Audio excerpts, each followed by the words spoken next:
everybody, and welcome back to Odin's movie blog. I am the critic who's a cynic. Hope we're doing well, and today I am heading over to my local AMC to go check out a couple of movies.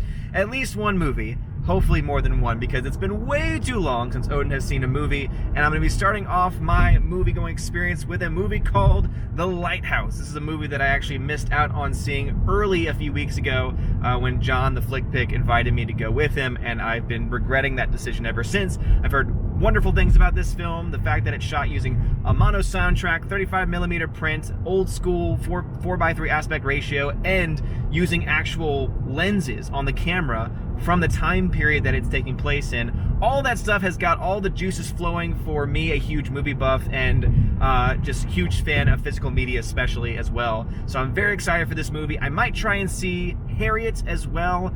There's a chance that I might try and walk into Dark Fate, but something tells me I don't really want to waste my time at the theater seeing that movie, but we'll see. Allegedly, of course, walking into that movie without paying for it. Allegedly, but definitely paying for Lighthouse, because that movie looks freaking awesome. Can't wait to see it. There's a couple other films like Motherless Brooklyn that I might try and see, but I will keep you all posted on that as I go through the day, potentially just coming at you in the next thing you see, which is a bunch of reviews of all the movies all at once. So anyway, very, very excited to be going to the theater. It's been weeks since I have gone to see a movie. I want to say the last film I did see in theaters was Joker, so this is definitely a long time coming for me, as my camera is now askew, because this is the only safe way I can actually record while driving, because I keep my eyes on the road, but the camera follows my face, but it also means that it's gonna be somewhat crooked at times. So anyway, have any of you seen Lighthouse? Let me know in the comment section below, as I am on my way to go see it. So see y'all in a little bit.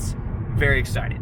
All right, just got out of Lighthouse, and let me first start off by saying that it has some of the best visuals that I've seen this year. The fact that they shot it on 35mm print, the 4:3 aspect ratio, the mono soundtrack, everything about it just felt very authentic. It felt like this could have been filmed during the time period that it was sent, early 1900s or so, and that it would have worked out the way that it did. As far as the story elements go,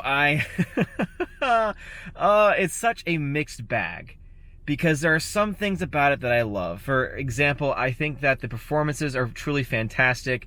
Willem Dafoe deserves an Oscar for this performance that he does. Like, seriously, everything he does on screen is pure magic. Robert Pattinson matches him beat for beat as well, with also another great performance too.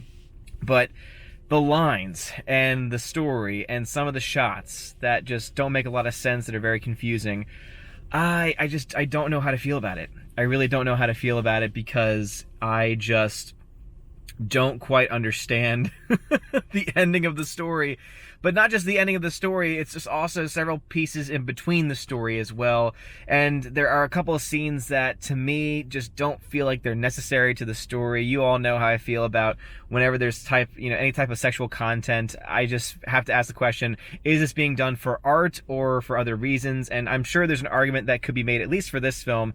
There might be some artistic elements to it, but I never like when they throw those elements into movies. It's just kind of a personal preference, and those just kind of weighed down the film to me. They only do it a few times, but it's enough for me to say, I don't really know how I feel about it. So, is this the best movie of the year? No. This is definitely, I would say, probably not going to be even in my top movies of the year, just because I think that if we're just talking from a filmmaking perspective, if we're just talking about cinematography and acting and direction and lighting and all the technical elements, it checks off all those boxes. All those elements are done extremely well. But as important as those elements are, as you all know on the channel that I always try and talk about those elements, story is also very important as well. And I feel that this story is, once again, another one of those stories that, for me, seems to be very pompous and arrogant and full of itself, and tries to be cleverer than what it actually is. And they try to be ambiguous for the sake of being ambiguous, and not everyone's going to agree with me on that one, I know, but I went in with very high expectations. I wanted to love this movie, and I came out of it just very tired, and within the first 10, 15, 20 minutes, I was blown away by everything I was seeing on the screen.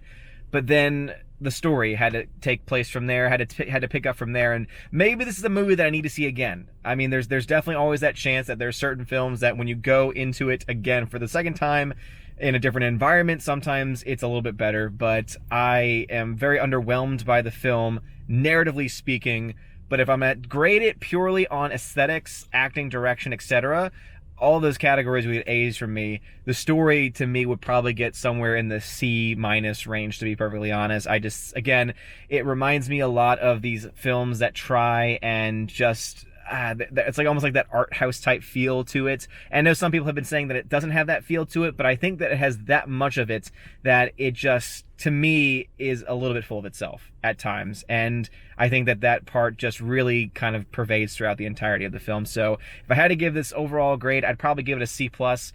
And the reason why it's even that high for me, C plus B minus range. You know what though? No, B minus. I'm gonna give it a B minus. And the reason why I'm putting it up to the B is because the acting and cinematography are really that great. Like, it really is truly amazing. So, what are your thoughts about this? Have you seen The Lighthouse? Please let me know your own thoughts about this film in the comment section below. Also, if you like this video, smash that like button, give me a subscribe, it helps me out a lot. You're all amazing and beautiful people. I was going to try and see a couple other films today, but after that one, I kind of need to sit with that for a little bit. And all I can really say is Willem Dafoe is just amazing, and the voice he does is fantastic. It did actually kind of make me want to live in a lighthouse a little bit, even though they're going crazy the entire time. I don't know. Part of these types of films that are a little bit dreary always remind me, hey, you know what? Every now and then I kind of want it myself. But let me know your thoughts about the movie in the comment section below. If you like this video, again, hit that subscribe button. It helps me out a lot. You're all amazing, beautiful people. Have a wonderful day. And as always, God bless.